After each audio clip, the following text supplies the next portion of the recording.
भारत की आर्थिक राजधानी मुंबई को कहा जाता है। इसी तर्ज पर नोएडा को अगर यूपी की आर्थिक राजधानी कहा जाए तो कोई अतिशयोक्ति नहीं होगी। यहाँ पर छोटी बड़ी करीब 20,000 इंडस्ट्रीज़ हैं और उनमें लाखों लोग काम करते हैं। लेकिन कोरोना के बढ़ते मामलों के चलते उनका सीधा असर इस उद्योग जगत पर पड़ा है।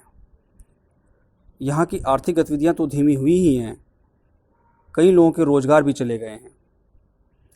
इसी दिशा में अनलॉक ज़िंदगी ने micro small and medium enterprises यानी एमएसएमई एसोसिएशन के अध्यक्ष सुरेंद्र नाहटा से बात कर जाना कि आखिर इस लॉकडाउन और कोरोना ने किस तरह से उद्योगों को प्रभावित किया है और अब अनलॉक में किस तरह से आगे की गतिविधियों वो संचालित कर रहेंगे, किस तरह से रणनीतियां हैं और क्या प्रशासन से उनकी मांग और अपेक्षाएं हैं।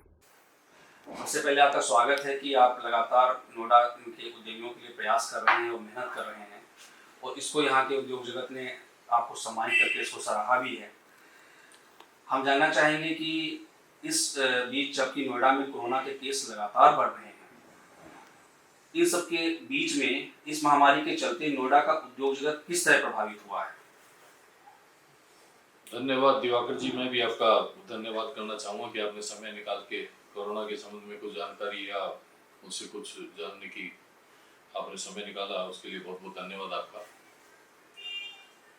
मैं बताना चाहूँगा सर कि कोरोना जो है वो 2019 में कोरोना चाइना के मार्फत उजागर हुआ और कोरोना ने पूरे वर्ल्ड को अपने गिरफ्त में ले लिया, वैश्विक महामारी बन गई और उसका प्रभाव अब 13 जनवरी 2020 में इंडिया में भी पहली बार केरला में आया। उसके बाद कोई इतना ज़्यादा सीरियस लिया नहीं था। मार्च में 5 मार्च तक 30 केस हम लोगों के यहाँ इंडिया में हो गए और तब भी इतना गंभीरता से नहीं लिया गया। उसके बाद फिर जब ये इतनी भयंकर रूप इसने विश्व में ले लिया कि बड़े बड़े देश, विकसित देश तबाह होने लगे। आपने देखा होगा अमेरिका, इटली, स्पेन, चाइना, सभी जगह। तब फिर जाके मैं धन्यवाद देना चाहूँगा हमारे प्रधानमंत्री जी नरेंद्र मोदी जी को कि उन्होंने बहुत ही साहसिक कदम उठाया और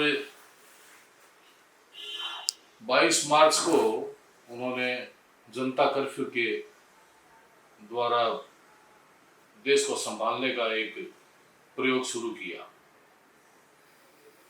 उससे बहुत बड़ी राहत मिली। उस प्रयोग से पता लगा कि उसमें रीजन ये था कि कोरोना से लड़ा जा सकता है हम लोग सोशल डिस्टेंस बना के, और फिर उससे संबंधित जो उपचार हैं, क्योंकि ये एक ऐसा वायरस जो एक दूसरे से फैलने वाला था। 22 मार्च को जनता कर्फ्यू के बाद में तुरंत फैसला लेना पड़ा 24 तारीख से लॉकडाउन का। तो 21 दिन का लॉकडाउन सबसे पहले हमारे प्रधानमंत्री जी ने घोषित किया।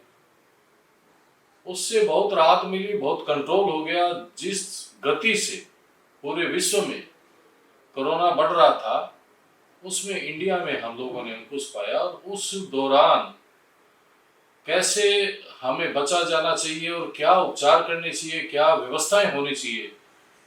विशेष तौर से हमारे प्रधानमंत्री जी का उद्देश्य वो था कि इस बीच में हम लोग लॉकडाउन करने के बाद में सब अपने अपने घरों में रहे, सब व्यापार प्रतिष्ठान, उद्योग प्रतिष्ठान सब बंद कर दिए गए और व्यवस्था बनाने में वो समय लिया गया काम, वो हमारे लिए बहुत बढ़िया था। तो हमारा जो आंकड़ा था कोरोना फैलने का वो बहुत कम रहा दूसरे देशों की बनस्पत। हालांकि हमारी जनसंख्या बहुत ज़्यादा 130 करोड़ जो है, तो उसके कारण ये जो अभी फैल रहा है, तो जाहिर है कि जितनी जनसंख्या ज़्यादा होगी तो उसका खामियाजा भुगतना पड़ेगा। तो अब जो फैल रहा है वो इस कारण से फैलने लग गया कि जनसंख्या ज़्यादा है और लॉकडाउन फिर पहला चरण, दूसरा, तीसरा, चौथा चरण भी लॉकडाउन का हमने झेला और उस दौरान उद्योग व्यापार सब बंद हुए। देखिए, प्रिपेयर कुछ नहीं थे हम लोग, एकदम अचानक ये सब करना पड़ा, तो उसका इफेक्ट हम लोगों पे पड़ा। उस बीच में अब आप देख रहे हैं कि पहला लॉकडाउन हुआ तो उद्योग सब बंद हो गए, और इस महामारी का जब जिसने भी सुना वो इतना भयभीत हो गया कि जैसे अब जितने भी मजदूर थे, कर्मचारी थे, अब इंडिया में तो ऐसा है ना कि जैसे बिहार प्रदेश है, बिहार है, उत्तर प्रदेश है, या फिर बंगाल, आसाम, वहाँ के जो कामगार हैं वो पूरी इंडिया में फैले हुए हैं। जहाँ से भी ऑफर आ जाता है, जहाँ से भी काम मिलता है, वो वहाँ पहुँच जाते हैं। तो वहाँ से अब बिहार, बंगाल, उत्तर प्रदेश, वहाँ से महाराष्ट्र, इवन साउथ इंडिया, कोई भी जगह ऐसी नहीं है कि जहाँ काम करने के लिए हमारे इंडिया के मजदूर जो है वो नहीं गए।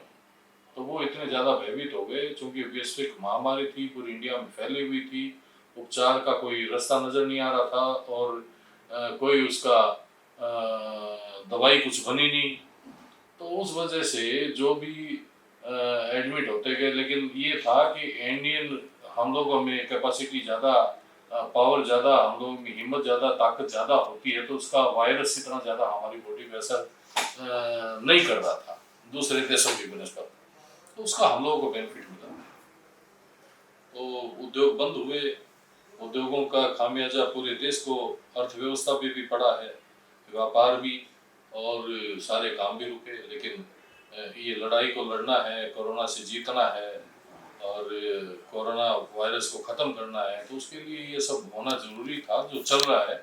लेकिन अब समय की मांग है कि हम लोग इतना कंट्रोल नहीं कर पाए, और चूँकि ये वायरस और अर्थव्यवस्था पे इफेक्ट पड़ने लग गया, तो फिर सरकार को भी और हम लोगों को भी ये मजबूर होना पड़ा सोचने के लिए। तो हम लोगों ने भी मांग की कि जो बंद किया गया है, सोशल डिस्टेंस के हिसाब से जो घरों में रहने का एक फैसला लिया गया था, उसमें भी कुछ हमें चेंज करना पड़ेगा।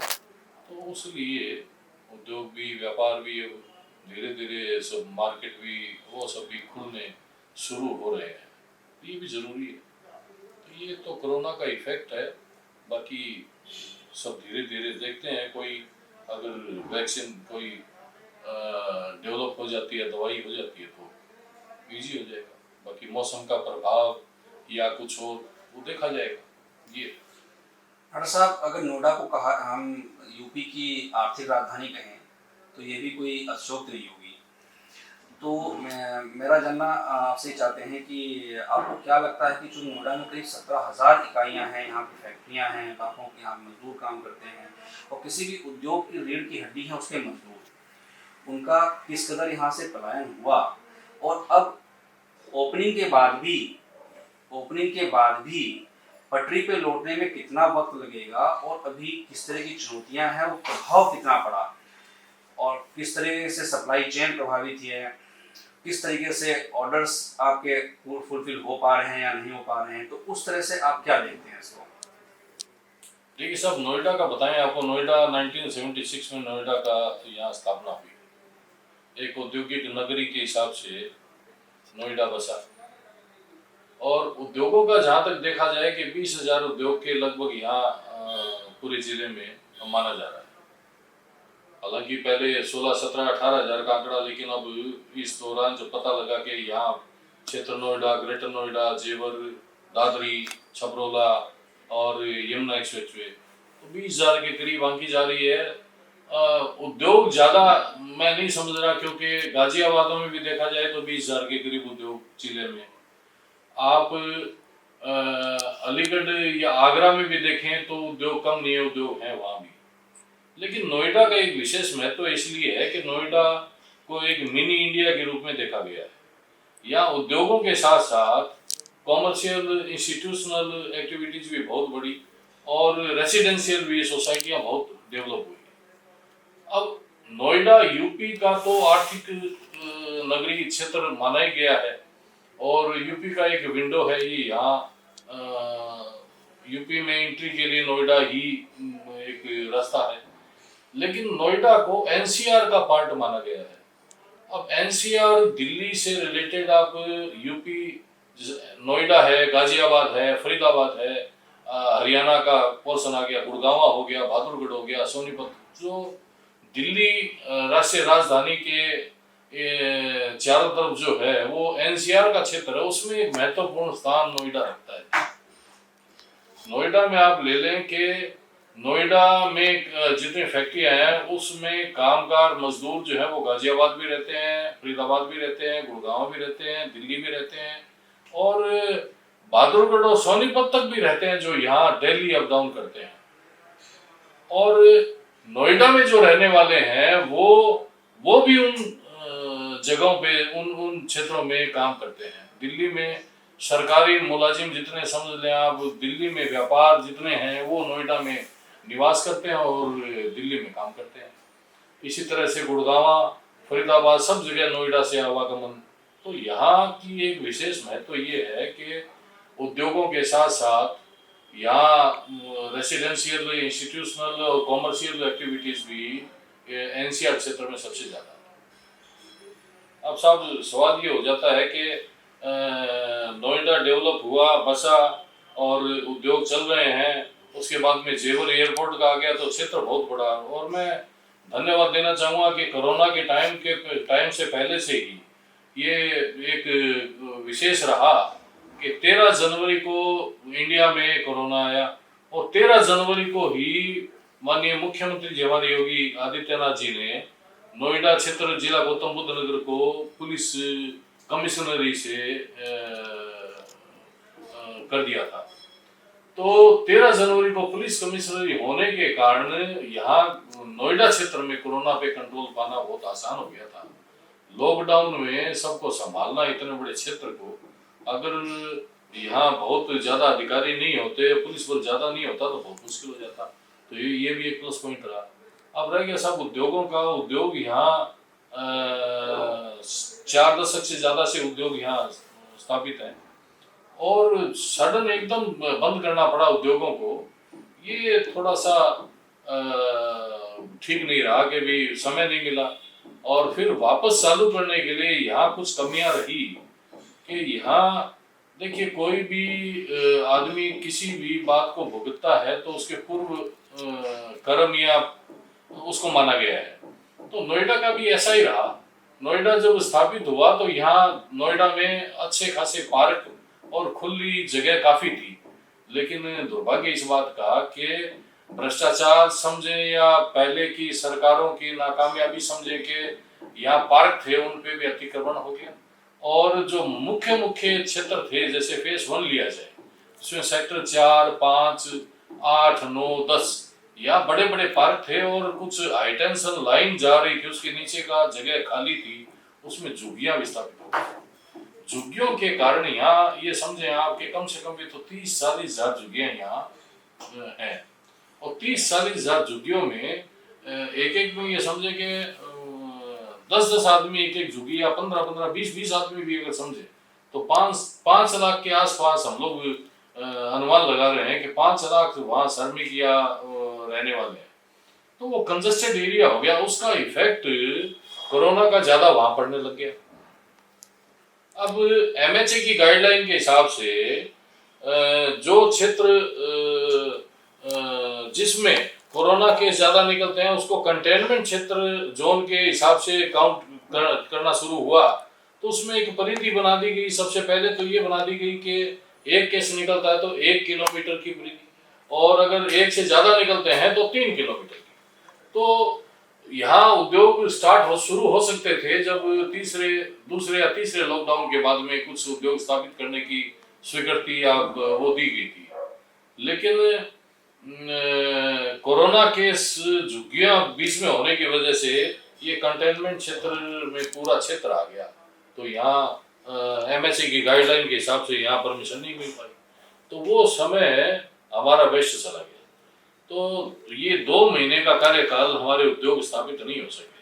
लेकिन जब चूंकि पूरी इंडिया में ये किया गया कि व्यापार उद्योग सब चालू होना बहुत जरूरी है, इवन मॉल भी है, इवन धार्मिक स्थल भी है, इवन होटल्स भी हैं, वो भी शुरू होने, तो इस पे विचार हुआ। तब फिर ये चौथे लॉकडाउन के बाद में यहाँ उद्योग शुरू करने की परमिशन इजाज़त जो है वो सरकार ने निकाली, तब जाके उद्योग शुरू हुए। लेकिन अड़चन ये आ रही है अब कि एनसीआर क्षेत्र में, दिल्ली क्षेत्र में कोरोना का प्रभाव ज़्यादा है, वहाँ केसेस ज़्यादा हो रहे हैं और बहुत ज़्यादा इफेक्ट है। उसके कारण एनसीआर की सीमा में दिल्ली को सीमा बंद कर दी गई और दूसरे क्षेत्रों में दिल्ली के साथ कनेक्शन हटाया गया, तो नोएडा भी उसमें आ गया। अब चूंकि नोएडा में 20,000 फैक्ट्रियां हैं, उसमें हजारों फैक्ट्रियों के मालिक दिल्ली में रहते हैं। अब वो दिल्ली से जब सीमा बंद हो गई तो हजारों फैक्ट्रियों के मालिक दिल्ली में ही हैं, वो यहाँ आ नहीं सकते हैं, तो वो फैक्ट्रियां चालू नहीं हो पा रही। अब दूसरा हो गया कि मजदूर भी दिल्ली में रहते हैं, जैसे अशोक नगर है, अब दिल्ली क्षेत्र है, और कल्याणपुरी है, कोंडली है, उन क्षेत्रों में भी मजदूर ज्यादा रहते हैं, तो मजदूर भी कम हो गए सीमा बंद के कारण। अब जब चौथे लॉकडाउन के बाद ये परमिशन हो गई कि भी फैक्ट्रियां सब खोली जाए, तो उसमें दो अड़चन हमारे बीच में आ गई।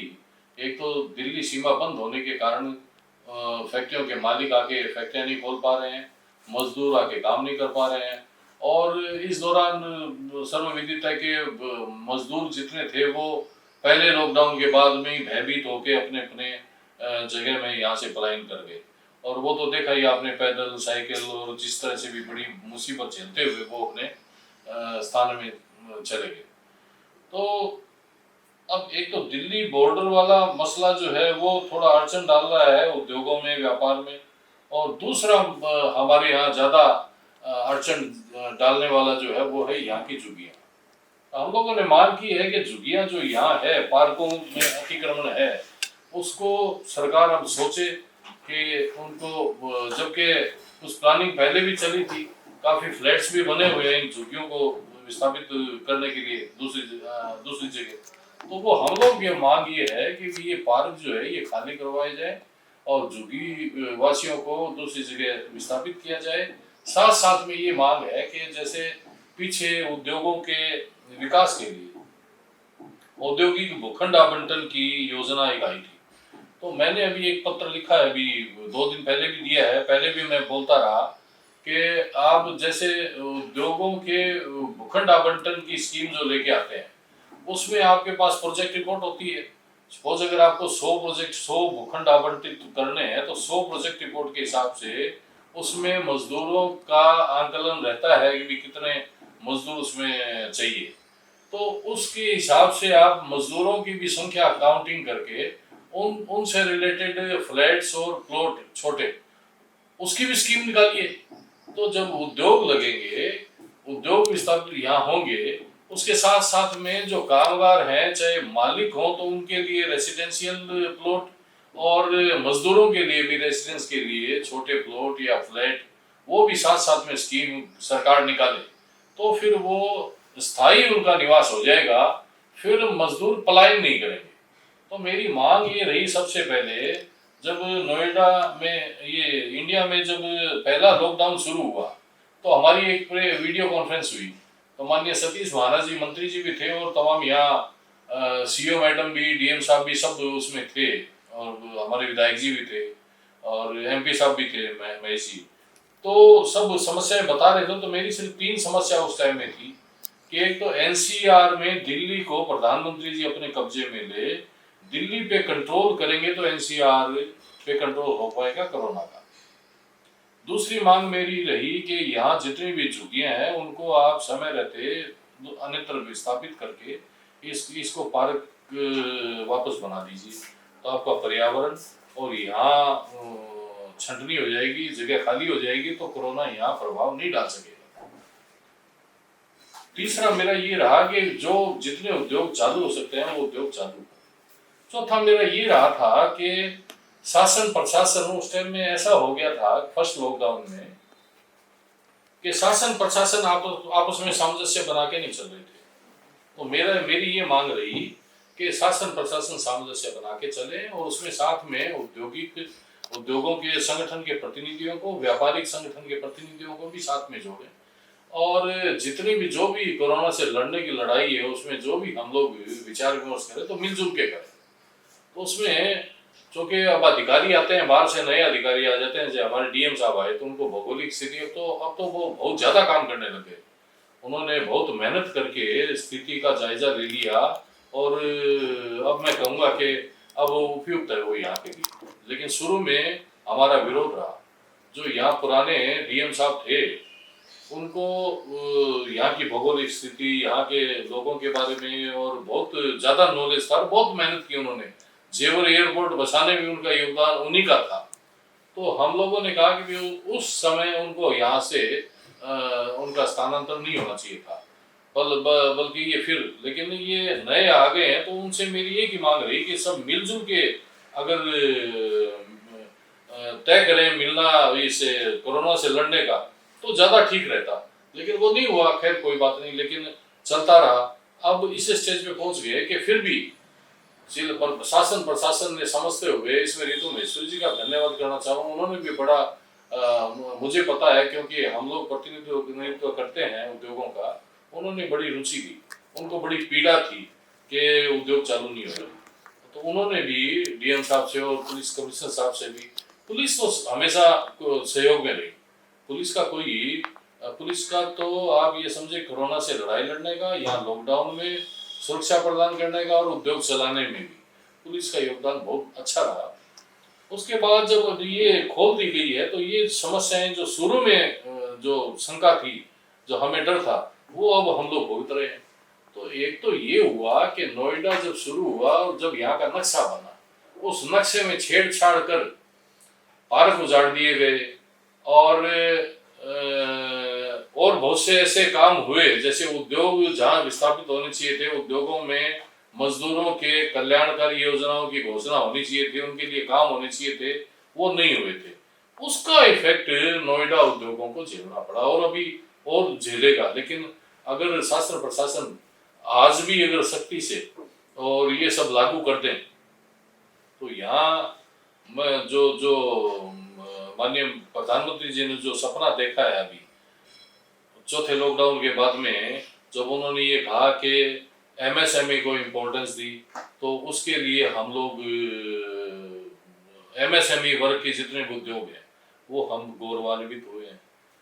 उन्होंने किसानों के साथ, वैज्ञानिकों के साथ एमएसएमई उद्योगों को खड़ा कर दिया, ये हमारे लिए बड़ी खुशी की बात। और उन्होंने फिर हमें जिम्मेदारी दी कि देश को आत्मनिर्भर बनाने के लिए एमएसएमई को जिम्मेदारी दी। हमारे लिए बहुत बड़ी एक चुनौती हो गई, एक हमारे लिए एक लक्ष्य हो गया।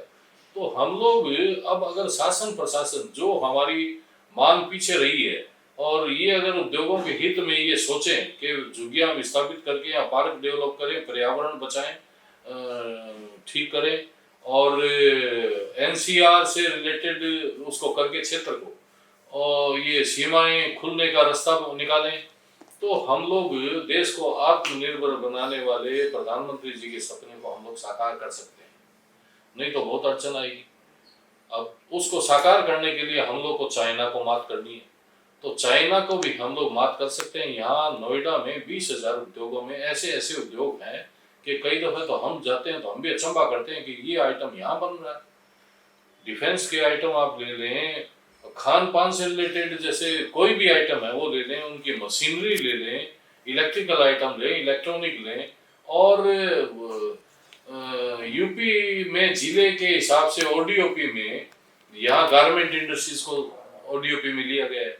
तो गारमेंट का एक बहुत बड़ा ये क्षेत्र है, यहाँ से पूरी वर्ल्ड में एक्सपोर्ट गारमेंट का होता है।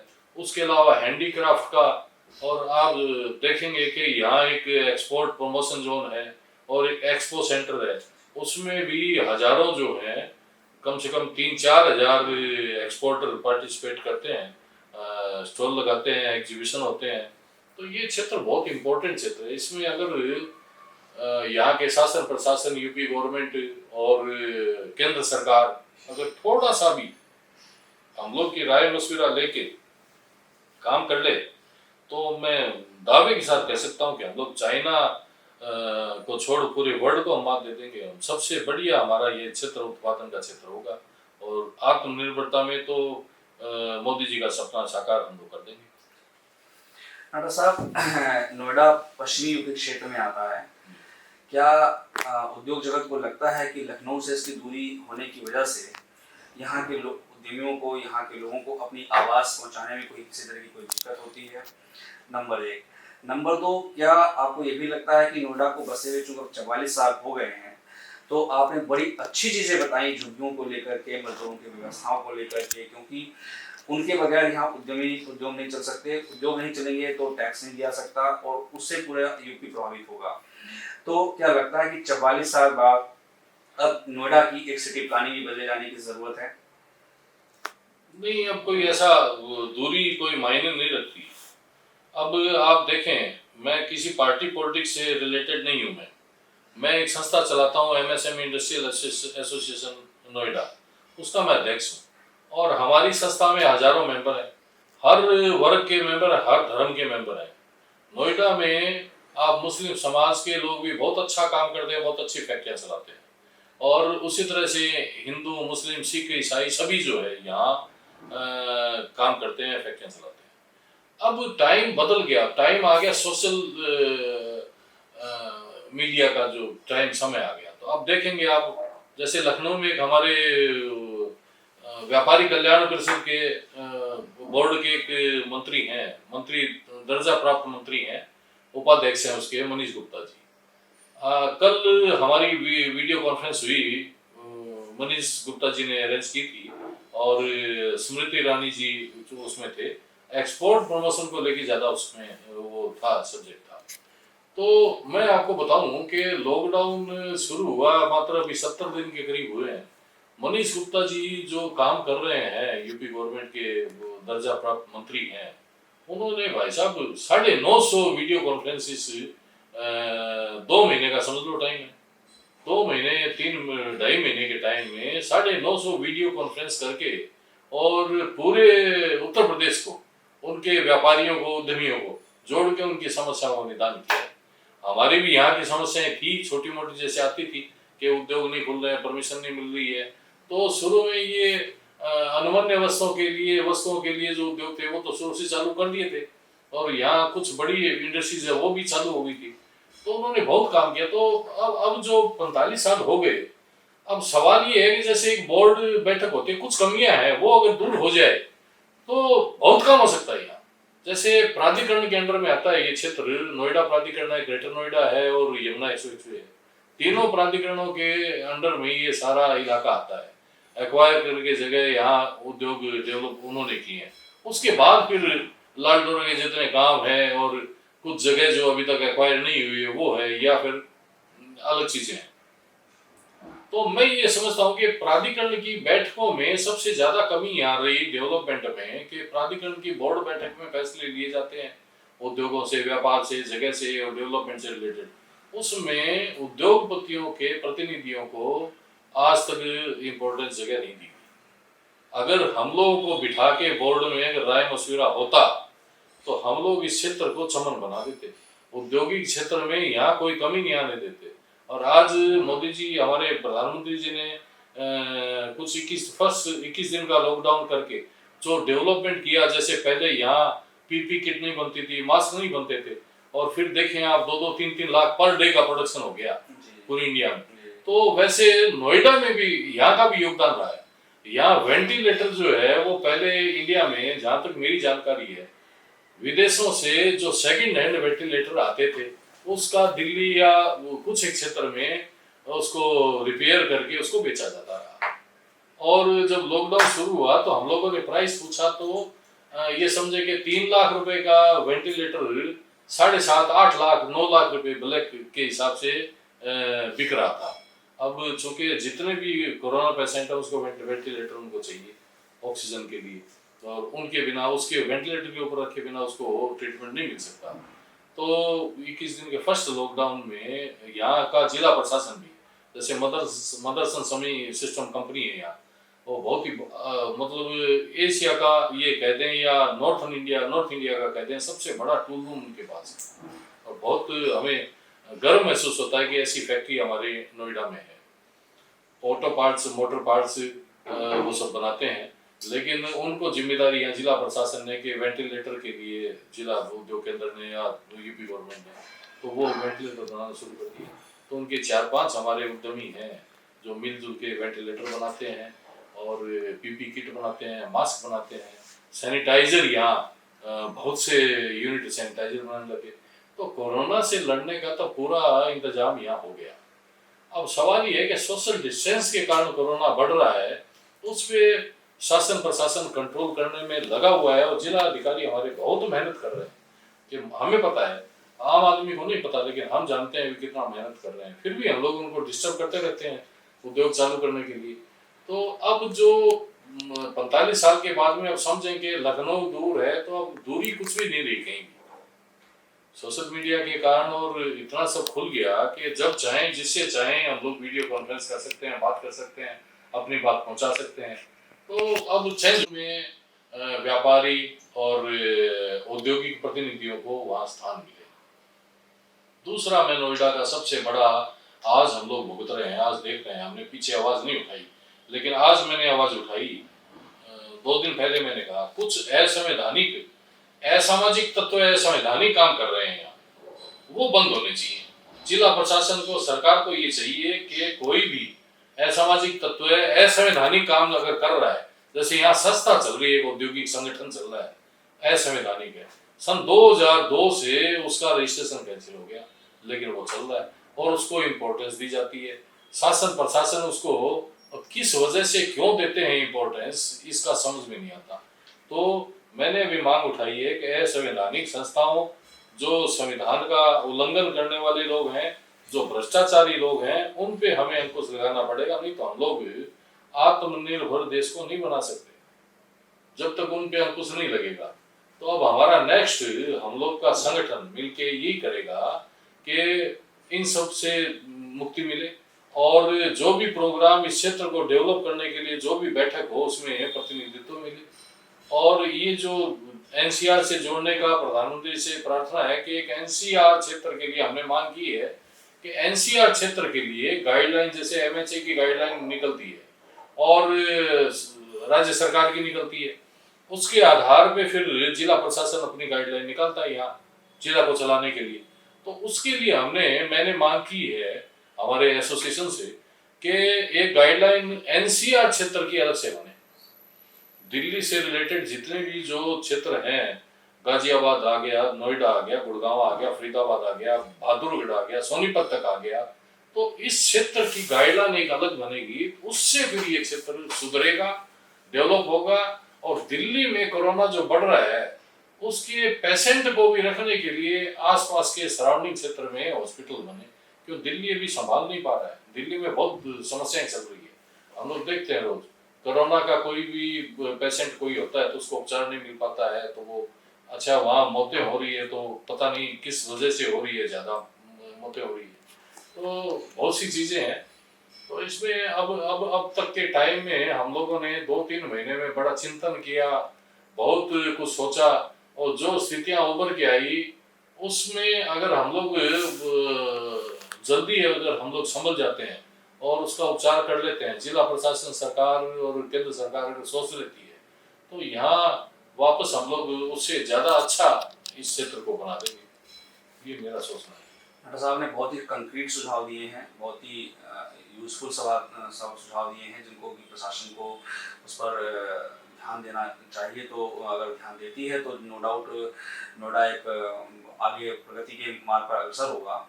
एक और आपसे आखिरी सवाल करेंगे कि जो यहाँ पर सेक्टर 9 और 10 में के एरिया में जो कंटेनमेंट जोन अभी बने हुए हैं और आपने झुग्गियों की समस्या उठाई, तो इन सबको देखते हुए जो सोशल डिस्टेंस है, कोरोना से लड़ने का हमारा जो न्यू नॉर्मल है अब आज का, तो उस न्यू नॉर्मल के लिए उद्योग जगत की आपकी तैयारियां क्या हैं आगे, जिससे कि रफ्तार को धीरे धीरे करके उस ट्रैक पर लाया जा सके?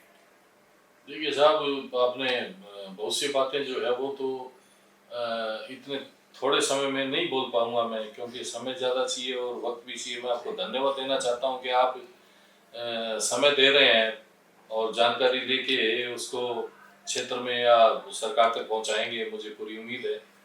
अब क्षेत्र 9 और 10 का जो इम्पोर्टेंट मुद्दा था वो मैं आपको बताना चाहूँगा कि नोएडा जब 40-44 वर्ष के करीब होने को हो गया, सबसे पहले यहाँ सेक्टर 9-10 डेवलप हुआ इंडस्ट्रियल क्षेत्र के लिए। उस टाइम लोग कोई बड़ी इंडस्ट्रीज थी नहीं, कि कई जगह तो ऐसा होता है कि बड़ी इंडस्ट्रीज आती है, उसकी एंसिलरी यूनिट स्थापित होती है, लेकिन ऐसा था नहीं।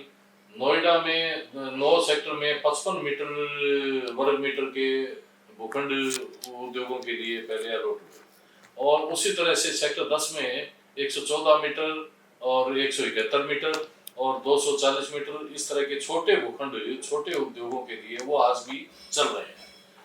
सेक्टर 9 में लगभग 900 यूनिट उद्योग भूखंड है और उद्योग चल रहे हैं, और सेक्टर 10 में 1450 के करीब औद्योगिक उद्योग चल रहे हैं, छोटे उद्योग।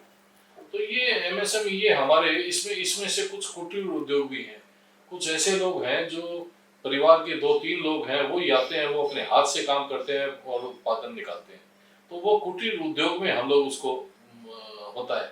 अब चूंकि सरकार ने एमएसएमई की थोड़ी परिभाषा भी बदल दी, उसमें पहले तो 2 करोड़ था, 10 करोड़ था, 50, अब उसको ये समझे कि टर्नओवर से रिलेटेड करके, और जो एक्सपोर्ट करने वाली यूनिट थी उनकी सपोज अगर 250, 300, 500 करोड़ है तो उसका कोई वैल्यू जीरो ही समझ के, और जो लोकल होता था उसी को मान के, तो वो भी एमएसएमई में काउंट होगी।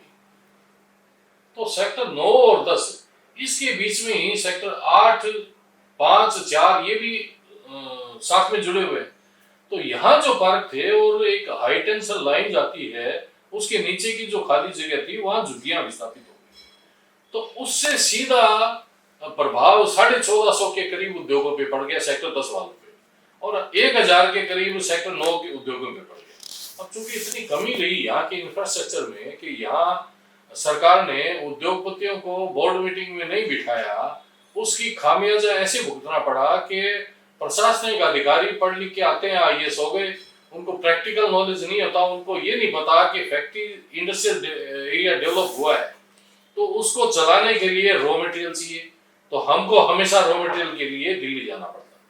यहाँ रॉ मटेरियल मार्केट आज तक डेवलप नहीं हुआ, जबकि मेरी तो सबसे पहले मांग ये रही, आज से ये समझे कि 25 वर्षों से मांग मैं उठा रहा हूँ कि यहाँ रॉ मटेरियल मार्केट डेवलप किया जाए। आपको मैं बताना चाहूंगा कि यहाँ जीआईपी मॉल बना दिया गया, बड़े बड़े मॉल बना दिए गए। मेरी ये मांग रही कि आप साहब ये मॉल छोड़िए, ये मॉल में कुछ नहीं होगा, आप इनको रॉ मटेरियल मार्केट में तब्दील कर दीजिए, इनको मशीनरी मार्केट बना दीजिए। आज हम लोग मशीनों के लिए मार्केट नहीं होने की वजह से हमको चाइना या दूसरे देशों में मशीनें खरीदने के लिए जाना पड़ता है। अगर मार्केट बना होता या पहले से कुछ काम चालू होता तो आज मशीनें भी इंडिया में, हम लोग मशीनें भी एक्सपोर्ट करते, लेकिन वो भी दुर्भाग्य। तो 9 और 10 की जो छोटी छोटी यूनिट बनी, उससे फिर जब उद्योगों का विस्तार हुआ, बड़े उद्योग लगे, तो अब समझें कि सेक्टर जो बड़े फेज 2 और फेज 3 में जो बड़े उद्योग हैं, ग्रेटर नोएडा में बड़े उद्योग हैं, उनको पार्ट्स समझें आप, या ये समझे कि उनको अगर प्रिंटिंग का कोई काम है या लेबल का काम है, कोई छोटे पैकेजिंग यूनिट का कोई कंपोनेंट चाहिए, या तो वो सब उन सब की उपलब्धता सेक्टर 9 और 10 से होती है। अब बीच में हुआ ये कि लॉकडाउन जब खुला, बाहर की सब फैक्ट्रियां खोल दी गई, जब यहाँ की फैक्ट्रियां नहीं खुली सेक्टर 10 की 9 की, वो अभी खुली है चौथे लॉकडाउन के बाद में। जब 5वां लॉकडाउन जो शुरू हुआ तब ये फैक्ट्रियां सारी खुली। तो इसमें मेरी मांग यही रही कि भी इन फैक्ट्रियों से वो फैक्ट्रियां, बड़ी वाली फैक्ट्रियां चलेगी, क्योंकि ये सब उनकी एंसिलरी यूनिट है, बिना इनको खोले वो फैक्ट्रियां भी अपना प्रोडक्ट पैक नहीं कर पाएंगी। तो ये मेरी सोच से मांग रही। तो सेक्टर 9 और 10 की एक अलग इंपॉर्टेंस है। अब रॉ मटेरियल मार्केट यहाँ नहीं बना तो उसका फिर सेक्टर 9 में कुछ ट्रेडिंग शॉप खुली और वो आज चल रही है। तो सेक्टर 9 बंद रहने के कारण वो जो भी फैक्ट्री, बड़ी फैक्ट्रियों में छोटे कंपोनेंट या रॉ मटेरियल कच्चा माल चाहिए जब जरूरत होती थी, तो सेक्टर 9 जब नहीं खुला तो उनका काम बंद हो गया। अब जब खुला है तो सब तरफ ये सेक्टर 9 और 10 जो है उनकी पूर्ति कर पा रहे हैं और ये काम हो पा रहा है। अब एक और समस्या जो यहाँ शुरू से रही वो रही ट्रांसपोर्ट की। यहाँ देखिए इतना बड़ा इंडस्ट्रियल क्षेत्र बना, 20,000 फैक्ट्रियाँ यहाँ, जिला पूरा है।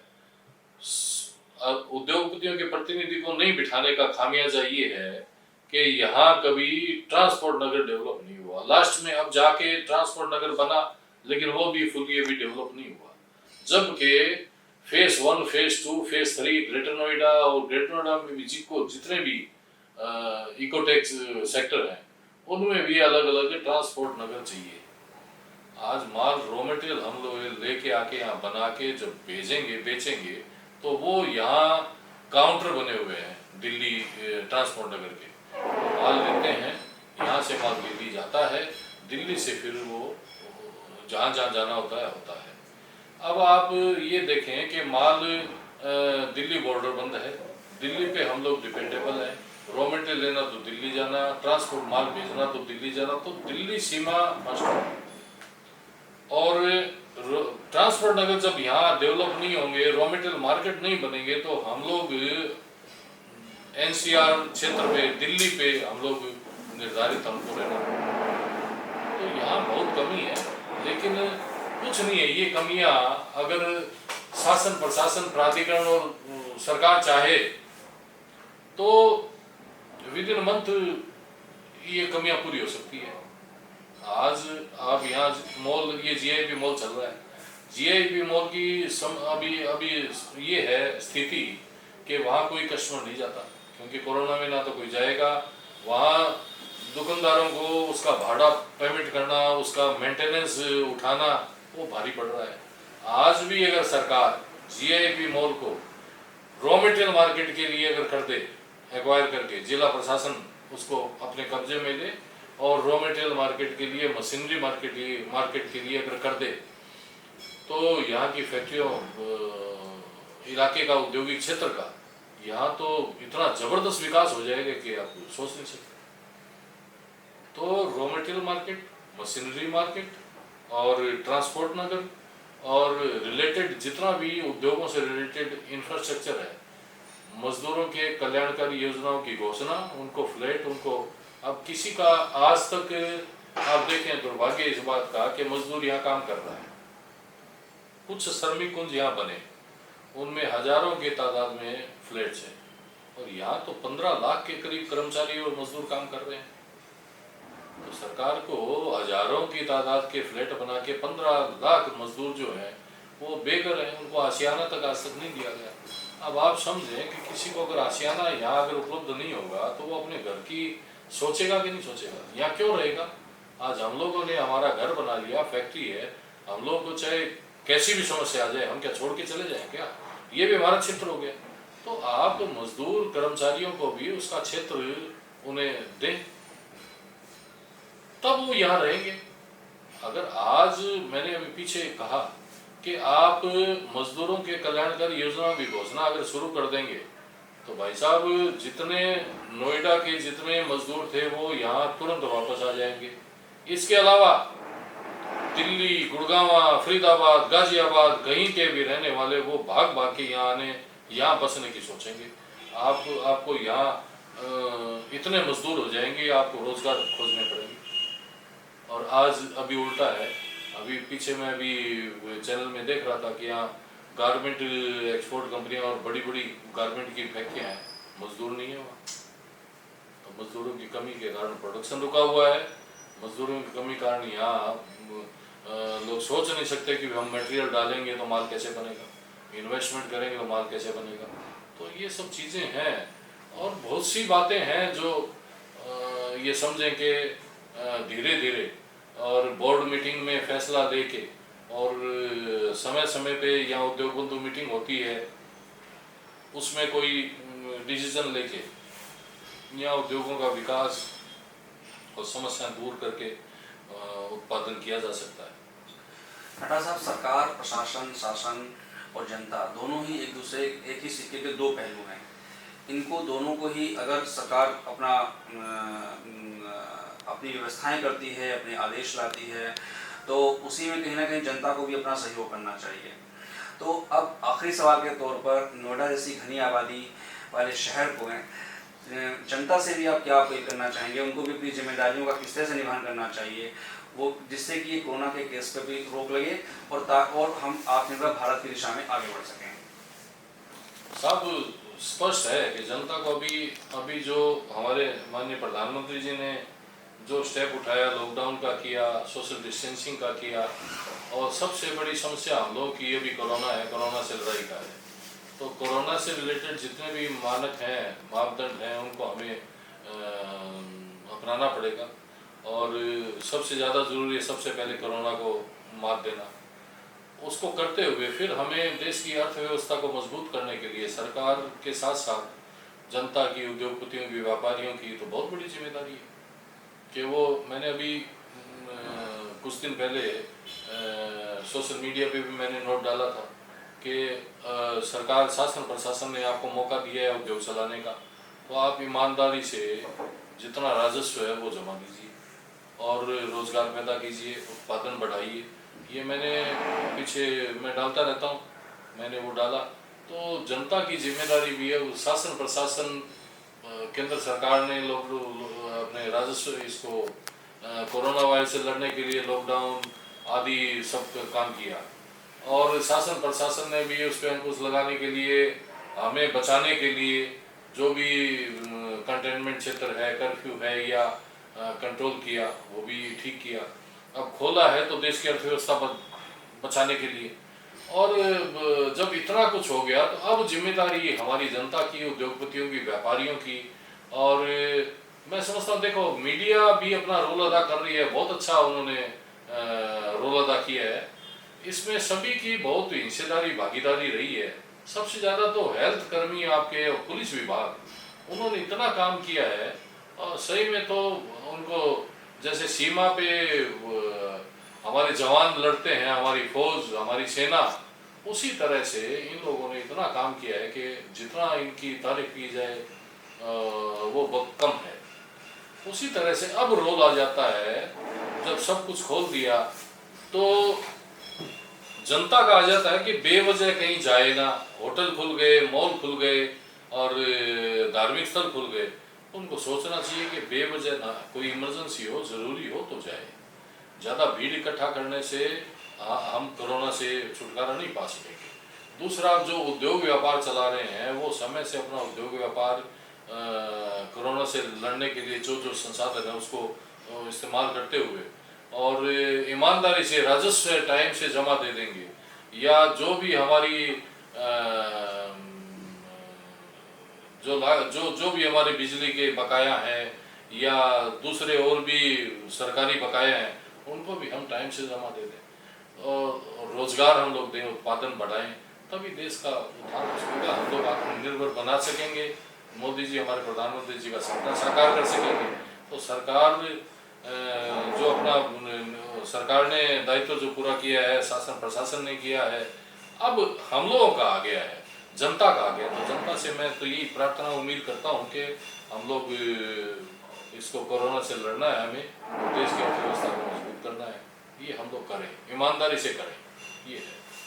राणा साहब, आपने समस्याओं पर बहुत ही गंभीरता के साथ और गहराई के साथ रोशनी डाली और न सिर्फ समस्याएं उठाई बल्कि उनका निदान भी दिया। और उम्मीद है कि इन निदानों के साथ में नोएडा तो चमकेगा ही, और साथ ही साथ में इस वैश्विक महामारी से लड़ने में सभी की सहभागिता के साथ हम आत्मनिर्भर भारत बनाने में अग्रसर होंगे। बहुत बहुत धन्यवाद। बहुत बहुत धन्यवाद।